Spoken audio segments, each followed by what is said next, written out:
প্রিয় দর্শক, ভোটে জেতার জন্য মানুষ যে কতটা নিচে নামতে পারে স্ক্রিনের ভিডিওতে দেখে নেন। আপনাদের চাইতে রাস্তা আর গ্যাস, রাস্তার গ্যাস, রাস্তার রাস্তার রাস্তার রাস্তার রাস্তার আগো গ্যাসের রান্ধন এত মজা না। মজা না। হ্যাঁ হ্যাঁ, গ্যাসের রান্ধন এত মজা না। কেউ যদি বলে, শুনেন, কেউ যদি বলে সে আপনাকে গ্যাস দিবে তারে ভোট দেন, আমি লিখে দিয়ে দিব সে নমরুদ ফেরাউন মিথ্যা কথা বলে। আপনাকে খেলা শুনেন, আপনারা বললে খুশি হইতেন না যে আমি যদি বলতাম ঠিক আছে গ্যাস দিয়ে দিব ভোট দিয়ে আমারে, খুশি হইতেন তো? কিন্তু নির্বাচনের পরে 6 মাস অপেক্ষা করতেন, তারপরে আমার গালাগালি করতেন। রানতেন গেলে গালাগালি করবেন, 5 বেলা রানবেন, 5 বেলা গাইলেবেন, এই গালি গিয়ে ফুরবো আমার ফুতের উপরে করবো না তো?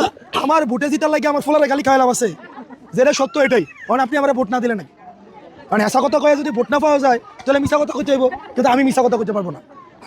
গ্যাস, বাংলাদেশের যে গ্যাস আছে এই গ্যাস অনেক কমে গেছে, আর গ্যাস দিয়ে দুইটা জিনিস বানায়, সার বানায় আর হচ্ছে কারেন্ট বানায়। আসসালামু আলাইকুম রহমতুল্লাহ। প্রিয় দর্শক, আমি রাসেল আছি আপনাদের সাথে। প্রথমে ক্ষমা চেয়ে নিচ্ছি ভিডিওর শুরুতে আমার যেই রিয়াকশন ছিল সেটার জন্য। আসলে ওটা বলেছি আপনাদের দৃষ্টি আকর্ষণের জন্য।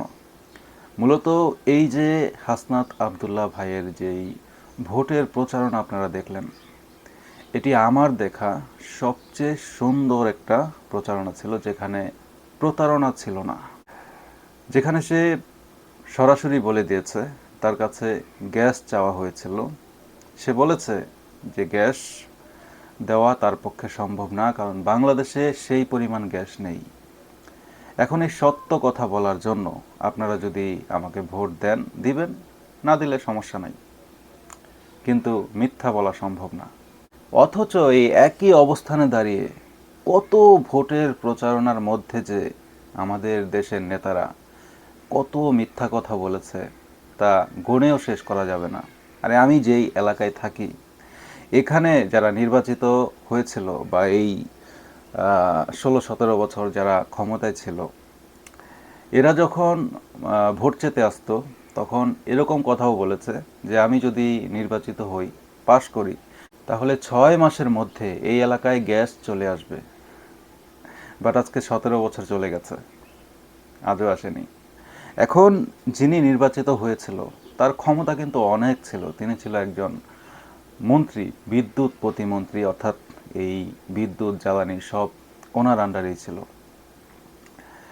তো সে কিন্তু জানতো যে এই কাজটা তার পক্ষে করা সম্ভব না, তবুও সে মিথ্যার আশ্রয় নিয়েছে, ভোটে জেতার জন্য মানুষকে মিথ্যা সান্ত্বনা দিয়েছে। আর এটা যে 17 বছর আগে ছিল তা কিন্তু না, এখনও এই নির্বাচনও কিন্তু এমনটা আছে। এমন ভিডিও আপনাদেরকে অহরহ দেখাতে পারি, কিন্তু দেখাতে চাচ্ছি না। আপনারা দেখেছেন, যেহেতু সোশ্যাল মিডিয়া আপনারা ইউজ করেন, আপনারা দেখেছেন যে কিভাবে গরিব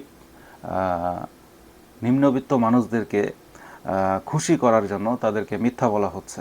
তারা যেটা চাইছে, তারা নেতা যখন ভোটের প্রচারণার জন্য যাচ্ছে তখন সেই সব সাধারণ মানুষ যেটা চাইছে সেটাতেই তারা হ্যাঁতে হ্যাঁ মেলাচ্ছে, হ্যাঁ সব দেব সব দেব। বাট এই জায়গাতে এই যে হাসনাত আবদুল্লাহ ভাইয়ের যে ভিডিওটা আপনাদেরকে দেখালাম, এটা কিন্তু অনেকটাই ব্যতিক্রম। সে কিন্তু মিথ্যা বলেনি। অতএব এই মানুষটার কাছে বা এই ধরনের মানুষদের কাছে আমরা এটা আশা করতেই পারি যে তারা মুখ দিয়ে যেটা বলে যাবে সেটা তারা করার চেষ্টা করবে ইনশাল্লাহ। তো অবশ্যই এই ভাইয়ের জন্য দোয়া রইল। নিশ্চয়ই আল্লাহ সুবহানাহু ওয়া তাআলা এরকম কিছু ভালো মানুষের মাধ্যমে আমাদের দেশটাকে পরিচালিত করুক, আমরা সেটাই চাই। তো অবশ্যই অনেক অনেক দোয়া রইল। প্রিয় দর্শক, ভিডিওটি কেমন লেগেছে তা অবশ্যই আপনারা জানাবেন। আর আবারও বলছি, শুরুতে যে রিয়াকশনটা দিয়েছিলাম সেটার জন্য অবশ্যই ক্ষমা চাই।